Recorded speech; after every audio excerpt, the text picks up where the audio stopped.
हाँ बेटा, आप लोग कैसे हैं और आप लोगों की पढ़ाई सही चल रही होगी और जो वीडियो अपलोड हो रही है उसको सही से देखते रहेंगे होंगे। तो आज हम लोग क्या हुआ अपने नेक्स्ट वीडियो में, आज की वीडियो में हम लोग क्लास 8 की जो साइंस सब्जेक्ट है और उसमें chapter name metals and non metals, उसके बारे में उसकी नेक्स्ट टॉपिक की डिस्कस करेंगे। इससे पहले हमने मेटल्स नॉन मेटल्स को डिस्कस किया था। आज हम क्या हुआ, कुछ एलिमेंट को मेटलॉइड्स कहते हैं। तो मेटलॉइड्स होता क्या है? मेटलॉइड्स होता है कि दोनों के बीच में हो, मेटल्स और नॉन मेटल्स के बीच में इन द सेंस मतलब उसकी दोनों प्रॉपर्टी रखता हूँ। मतलब वो कंडक्टिविटी भी, मतलब वो कंडक्टर की तरह भी काम करता हो और बैड कंडक्टर की तरह भी काम करता हो। मतलब यूं कहूं कि उसके पास इंटरमीडिएट प्रॉपर्टी हो, मतलब दोनों के बीच की मिडिल हो। तो ऐसे एलिमेंट्स को हम लोग क्या बोलते हैं? मेटलॉइड कहते हैं। जैसे मेरे पास एक वायर था एग्जाम्पल के तौर पे, ठीक है, तो इसमें क्या हुआ, इलेक्ट्रिसिटी या ट्रांसफर किया गया तो ये अपने सोर्स तक पहुंच नहीं पाया। ठीक है, ये क्या उसका सोर्स हो गया, बल्ब मान लो, ठीक। तो अगर नहीं ग्लो करेगा, नो ग्लो करेगा, तब क्या वो बैड कंडक्टर होगा। लेकिन कुछ कंडीशन में, मतलब टेम्परेचर, इसको हीट देने के बाद ये एज ए कंडक्टर की तरह काम करेगा। मैं कहा इसको हीट दिया गया इस वायर को, मैं कहा एग्जाम्पल के तौर पे मैं कहूँ सिलिकॉन वायर है, मान लीजिए सिलिकॉन है, ठीक है। तो जब मैं इसको हीट नहीं दिया तो ये वर्क नहीं करता बल्ब। लेकिन जैसे मैं इसको हीट दिया, टेम्परेचर का इंक्रीज किया, तो एक स्पेसिफिक टेम्परेचर पे ये क्या हुआ, काम वर्क करेगा। मतलब यहाँ पे इलेक्ट्रिसिटी ट्रांसफर हो रही है। तो ये दोनों प्रॉपर्टी रखा गया नहीं, मतलब यहाँ पे कंडक्टर की तरह भी काम करता है और बैड की कंडक्टर की तरह काम करता है। तो ऐसे एलिमेंट जिसके पास दोनों प्रॉपर्टी हो, ठीक है, लेकिन वो कंडक्टर की तरह कब काम करेगा, जब एक स्पेसिफिक टेम्परेचर पे वो काम करेगा। तो उस एलिमेंट्स को हम लोग क्या कहेंगे, मेटलॉइड्स कहेंगे। मतलब जो दोनों के पास दोनों की प्रॉपर्टी रखता हो, उसी एलिमेंट्स को हम लोग क्या कहेंगे, मेटलॉइड्स कहेंगे। थोड़ा सा डिफरेंशिएट किया गया भाई, those metals which have intermediate properties of metals and non metals are called metalloid. मतलब दोनों के बीच की प्रॉपर्टी रखता हो, मतलब वो कंडक्टर की तरह काम करे या बैड कंडक्टर की तरह काम करे, तो ऐसे एलिमेंट्स को हम लोग क्या बोलेंगे, मेटलॉइड्स कहते हैं। इसका एग्जाम्पल जो होगा, boron, silicon, germanium, arsenic, antimony, tellurium, polonium astatine, ठीक है। ये आपका एग्जाम्पल किसके होंगे, आपका मेटलॉइड के एग्जाम्पल होंगे। इसमें क्वेश्चन पूछ सकता है ऑप्शन में देकर के, भाई who is the example of whose metals are metalloid. तो वहां पे बता सकते हैं एग्जाम्पल आपका boron, silicon, germanium, arsenic, antimony, tellurium, polonium astatine, ये सभी किसके एग्जाम्पल होंगे, मेटलॉइड के एग्जाम्पल होंगे। मतलब इनके पास मेटलॉइड्स के इनके पास क्या हुआ, मेटल्स नॉन मेटल्स की दोनों की प्रॉपर्टी होगी। मतलब ये कंडक्टर की तरह काम करेंगे और नॉन कंडक्टर मींस इंसुलेटर की तरह भी काम करेंगे, ठीक है।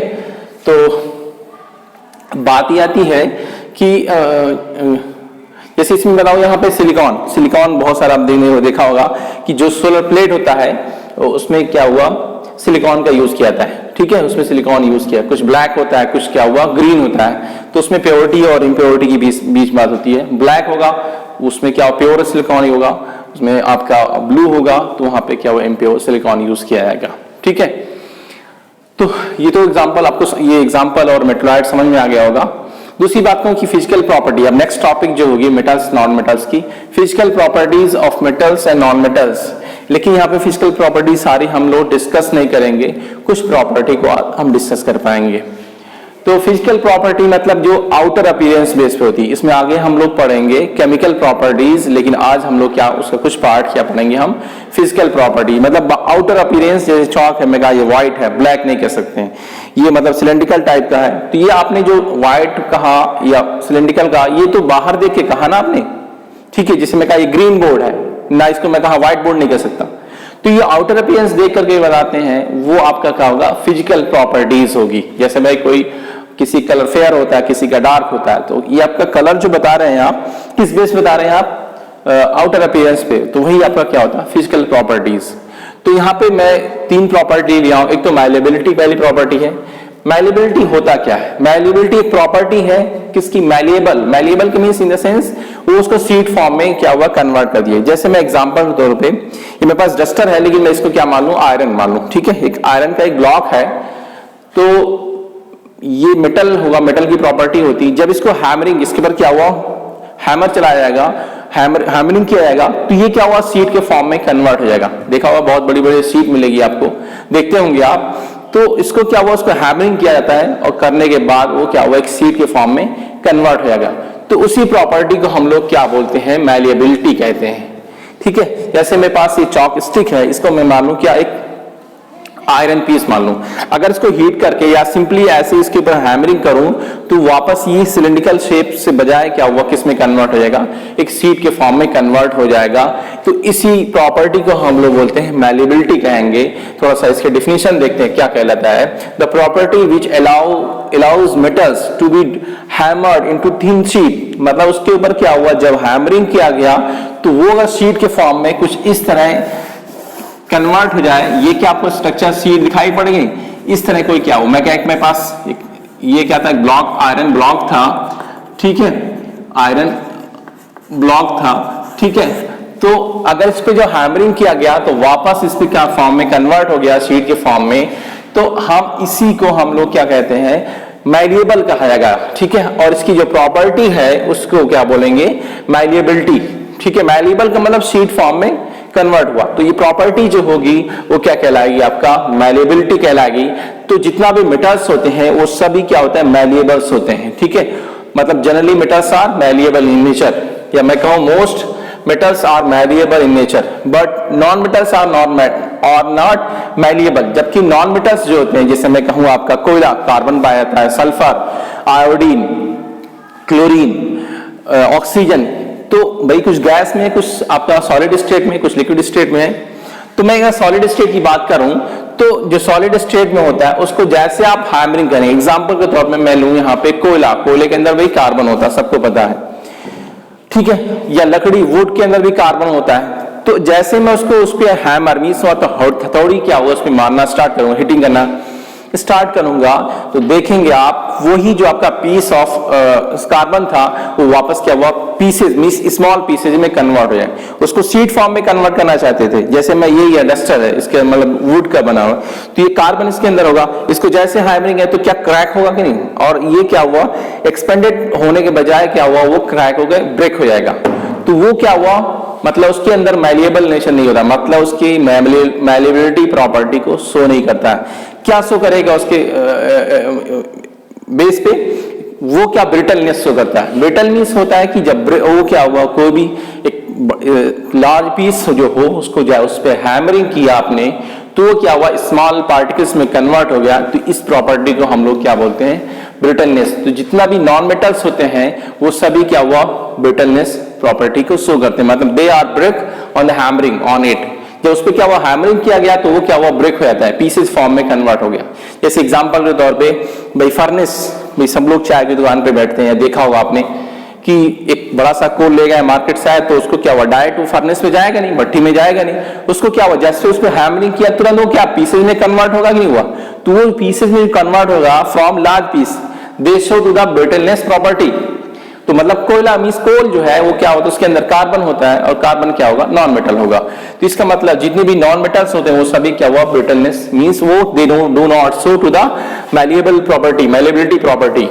ठीक है, मैलिएबल नहीं होते, मतलब they do not change into thin sheet, they change into small pieces when hammering on them. जब उस पे हैमरिंग किया जाएगा तो क्या हुआ, पीसेस के फॉर्म में कन्वर्ट हो जाए। अब यहाँ पे एक बात होती है कि gold and silver are the best malleable metals.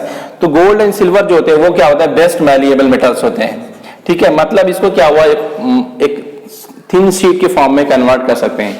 जैसे सब लोग आजकल मॉडर्न टाइम में क्या हुआ, हमारा जो फूड है वो हॉट थोड़ा रहे, मतलब उसकी हीट जो है इवोपरेट ना हो पाए, तो हम लोग उसको क्या करते हैं कि एल्युमिनियम फॉइल में इसको क्या हुआ, रैप कर देते हैं। तो एल्युमिनियम फॉइल में रैप करेंगे तो एल्युमिनियम फॉइल मींस वहां पे शीट है कि नहीं, वहां पे माइनर थिन शीट है कि नहीं, तो क्या एल्युमिनियम जो बना आपका थिन शीट वो क्या किसी एक आयरन एल्युमिनियम पीस से बना होगा। तो जब उस पर क्या हैमरिंग किया गया होगा तो क्या शीट फॉर्म में कन्वर्ट होगा कि नहीं कन्वर्ट होगा। इसका मतलब एल्युमिनियम जो आपका मेटल्स है वो भी क्या हुआ, मैलिएबिलिटी को शो करता है। मतलब कहूं कि जो मेटल्स है वो सब मेटल्स क्या होता है, मैलिएबिलिटी प्रॉपर्टी को शो करते हैं। लेकिन कुछ मेटल्स जो है सॉफ्ट मेटल्स के अंदर भी आते हैं, आगे मिलेगा आपको। तो नॉन मेटल्स आर नॉट, अब यहाँ पे आता दूसरी प्रॉपर्टी है डक्टिलिटी, ठीक है। Ductility means they convert into, ductility means duct means एक वायर के फॉर्म में कन्वर्ट कर दिया गया, ठीक है। जैसे आपने देखा होगा, अगर आपने वायरिंग देखा होगा तो उसमें वायरिंग में तो जो वायर यूज किया भाई कॉपर या तो यूज किया जाएगा, कॉपर बेस्ड वायर होगा या तो एल्यूमिनियम बेस्ड होगा। तो उसमें क्या एक थिन वायर होता ही नहीं हुआ, वो थिन वायर कन्वर्ट किससे, मेटल से बना। तो भाई किसी आप में का एक लार्ज पीस हो, ठीक, अब इस लार्ज पीस के ऊपर हैमरिंग जब करेंगे तो ये क्या एक्सपेंड होगा नहीं होगा, एक्सपेंशन जब होगा तो क्या धीरे धीरे वायर के फॉर्म में कन्वर्ट होगा कि नहीं कन्वर्ट होगा। या इसको इसी थिन शीट को, मतलब एक क्या हुआ, एक ब्लॉक हो, एक पीस हो, उसको जब एक क्या हुआ पोर के से पास कराएंगे तो उसका जो मतलब मैं साइज कहूं, इमेज कहूं, डायमीटर कहूं, तो क्या वो थिन होगा कि नहीं हुआ, फिर एटलीस्ट वो क्या एक थिन वायर में कन्वर्ट होगा नहीं होगा। तो जो मेटल्स क्या हो वायर में कन्वर्ट होंगे उसी प्रॉपर्टी को हम लोग डक्टिलिटी कहते हैं। अब यहाँ पे थोड़ा सा डिफिनेशन देख रहे हैं, the property at which allows metals to be drawn into thin wire, into wire और थिन वायर, मतलब जिस मेटल को क्या हुआ एक वायर के फॉर्म में ड्रॉ कर सकते हैं, मतलब एक फॉर्म में वायर के फॉर्म में कन्वर्ट किया जाए, तो इसी प्रॉपर्टी को हम लोग क्या कहते हैं, डक्टिलिटी कहते हैं। अब एक यहाँ पे एग्जांपल जो मैं दिया हूं कि gold is the best ductile metal, gold जो है सबसे अच्छा डक्टाइल मेटल होता है, मतलब इसको क्या हुआ एक थिन, मतलब क्या थिनेस्ट क्या हुआ वायर में कन्वर्ट कर सकते हैं। मेटल्स की बात कर रहा हूं यहाँ पे। इसके अलावा एल्यूमिनियम भी आपका डक्टाइल होता है, सिल्वर भी होता है, कॉपर भी होता है, लेकिन यहाँ पे मैं बेस्ट डक्टाइल मेटल की बात करूं तो यहाँ पे गोल्ड आंसर इसका होगा, ठीक है। मतलब आप मैं कहूं 1 ग्राम गोल्ड ले लें, 1 ग्राम ऑफ गोल्ड, ठीक है, 1 ग्राम ऑफ गोल्ड, इसका सिंबल जो होता है AU होता है, convert into 2 kilogram, 2 kilometre of wire, kilometre of wire, मतलब जो 1 ग्राम वायर था, सॉरी 1 ग्राम गोल्ड था, उसको 2 किलोमीटर ऑफ वायर में कन्वर्ट कर सकते हैं। बाकी कोई मेटल नहीं है जो इतना क्या हुआ लॉन्ग डिस्टेंस में कन्वर्ट किया सकता हो, ठीक है। तो यहाँ पे जो आंसर इसका होगा गोल्ड जो होगा बेस्ट डक्टाइल मेटल होता है, ठीक है भाई। बाकी और सब एल्यूमिनियम भी आपका, सिल्वर भी, कॉपर भी, ये भी डक्टाइल होते हैं लेकिन बेस्ट नहीं होते हैं, ठीक है। फिर दूसरी बात हो जाए non metals are not ductile, भाई जो भी नॉन मेटल्स होते हैं वो डक्टाइल नहीं होते हैं। भाई डक्टाइल करने के लिए क्या हुआ, एक उस पर चाहे हैमरिंग करेंगे या पोर से पास कराएंगे, तो जैसे उस पर हैमरिंग किया मतलब वायर के फॉर्म में कन्वर्ट किया, वो तुरंत क्या हुआ क्रैक हो जाएगा। जैसे आपने पढ़ा थोड़ा देर पहले सुना आपने ब्रिटलनेस, ठीक है। जैसे मैं कहा ये नॉन मेटल्स में एग्जांपल के तौर पे, तो जैसे आपने हैमरिंग करेंगे तो वायर के फॉर्म में कन्वर्ट हो, जैसे आपने हैमरिंग किया तो क्या पीसेस के फॉर्म में कन्वर्ट हो जाएगा ना, ठीक। तो जब कन्वर्ट हो जाएगा तो क्या वायर के फॉर्म में कन्वर्ट हो पाएगा, क्या नहीं हो पाएगा। इसका मतलब ये हुआ कि जो नॉन मेटल्स होते हैं वो सभी क्या होते हैं, all the non metals are not ductile, मतलब they do not show to the ductility property. अब आता है नेक्स्ट टॉपिक जो दिया है, नेक्स्ट प्रॉपर्टी है कंडक्टिविटी।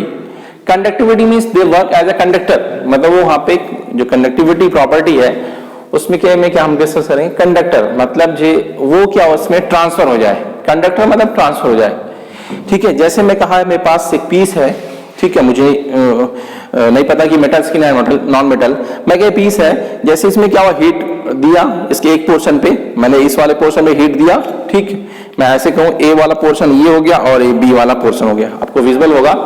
इस पोर्शन ए वाले पोर्शन से क्या हुआ आपने हीट देंगे, अगर इधर ट्रांसफर हो गया तो ये क्या होगा आपका गुड कंडक्टर होगा।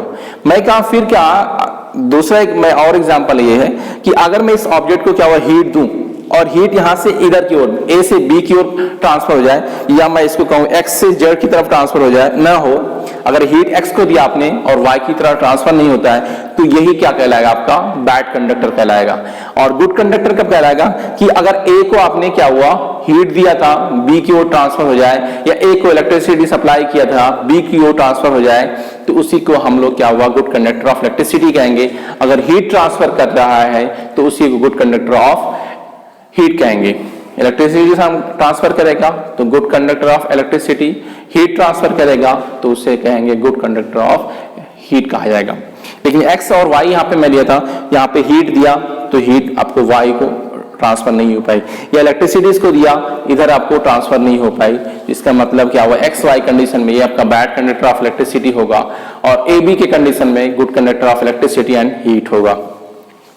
तो मैं बात हो रही थी कि property which allow to pass heat and electricity through them, मतलब उसमें क्या हुआ, जिस प्रॉपर्टी में क्या वो उसकी हीट और इलेक्ट्रिसिटी को पास कर देता है, उसी प्रॉपर्टी को बोलते हैं क्या, कंडक्टिविटी कहते हैं। ठीक है, मतलब यहाँ पे एक transfer of heat and electricity के बारे में हम बात कर रहे हैं। अब बात होती है कि भाई कौन बेस्ट होगा, conductor of heat and electricity होगा, कौन बेटर होता है। ठीक है, तो इसी तरह नॉन मेटल भी होते हैं कि जो best conductor of heat and electricity होता है वो आपका सिल्वर होता है। मतलब यहाँ पे जब हीट देंगे तो उसमें लॉस ऑफ एनर्जी बहुत कम होगी हीट की, या इलेक्ट्रिसिटी देंगे तो वहां पे लॉस ऑफ इलेक्ट्रिसिटी क्या हुआ, बहुत कम होगी। इस नाते दोनों कंडीशन में जो सिल्वर होता है वो best conductor of heat and electricity होता है। ठीक है, जबकि कॉपर एंड एल्यूमिनियम दोनों क्या होगा, better conductor of heat and electricity होते हैं। ठीक है, तो copper and aluminium better conductor of electricity होगा, हीट एंड इलेक्ट्रिसिटी होंगे, जबकि क्या वो best conductor of heat and electricity कौन होता है, सिल्वर होता है। अब बात होती है कि नॉन मेटल क्या हुआ, नॉन मेटल मोस्टली क्या होता है आपका, bad conductor of heat and electricity होते हैं, मतलब इसमें से हीट और इलेक्ट्रिसिटी ट्रांसफर नहीं होगी। दूसरी बात होती है कि जिसमें दो एग्जांपल है जो आपका फॉर्म ऑफ कार्बन है, एक तो आपका डायमंड, ठीक है, एक क्या हुआ आपका डायमंड होगा, यहाँ पे लिखा हुआ metals, non metals are not most, यहाँ पे metals are not conductor of heat and electricity, लेकिन आपका डायमंड होगा। ठीक है, डायमंड इसमें भी फॉर्म ऑफ कार्बन होता है, फॉर्म ऑफ कार्बन होगा।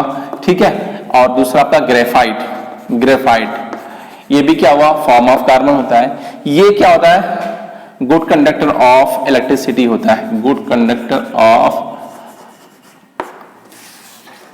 ऑफ इलेक्ट्रिसिटी, मतलब इसमें से क्या हुआ, इलेक्ट्रिसिटी पास हो जाएगी। जबकि डायमंड में क्या हो रहा है, गुड कंडक्टर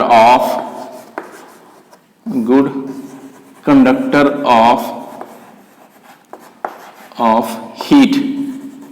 ठीक है, मतलब डायमंड में हीट ट्रांसफर होगी और आपका ग्रेफाइट में इलेक्ट्रिसिटी ट्रांसफर होगी। ये दोनों क्या नॉन मेटल है, मतलब इसमें भी फॉर्म ऑफ कार्बन है, इसमें भी कार्बन है, इसमें भी कार्बन है। तो यहाँ पे क्या हुआ, इलेक्ट्रिसिटी और हीट, मतलब डायमंड में क्या हुआ, हीट ट्रांसफर होगी, मतलब गुड कंडक्टर ऑफ हीट होगा, जबकि ग्रेफाइट जो होगा वो गुड कंडक्टर ऑफ इलेक्ट्रिसिटी, मतलब क्या हुआ, electricity pass in graphite from one region to another. अब एक बात यहाँ पे खड़ा होता है, एक पॉइंट इरेज होता है, सवाल क्वेश्चन इरेज होता है कि भाई जो मेटल्स होते हैं उसमें क्या इलेक्ट्रिसिटी ट्रांसफर होती है, जबकि नॉन मेटल्स में इलेक्ट्रिसिटी ट्रांसफर नहीं होती। या मैं कहा जिसमें इलेक्ट्रिसिटी ट्रांसफर होगी तो उसमें ट्रांसफर क्यों होती है, जबकि जिसमें क्या हुआ इलेक्ट्रिसिटी ट्रांसफर नहीं होती तो क्यों नहीं। जैसे एग्जांपल को प्लास्टिक की कहूँ, प्लास्टिक में इलेक्ट्रिसिटी ट्रांसफर नहीं होती है, जबकि इलेक्ट्रिसिटी क्या हुआ, कार्बन सॉरी आयरन में ट्रांसफर होती है। तो सिंपल सी इसका आंसर ये है कि जिसके पास इलेक्ट्रॉन फ्री होगा उसमें क्या हुआ, इलेक्ट्रिसिटी ट्रांसफर हो जाएगी। मैं कहा जिसमें इलेक्ट्रॉन फ्री होगा, whose material have free electrons, in that materials electricity or flow, electricity is flow। और जिसमें क्या हुआ, इलेक्ट्रॉन्स फ्री नहीं होंगे, मतलब बॉन्डेड होंगे, उसमें इलेक्ट्रिसिटी फ्लो नहीं होंगे। तो आज हम क्या हुआ, इस physical properties of metals and non metals की कुछ प्रॉपर्टीज को हम डिस्कस किए, बाकी क्या हुआ प्रॉपर्टीज हम अपने नेक्स्ट वीडियो में डिस्कस करेंगे। Thank you.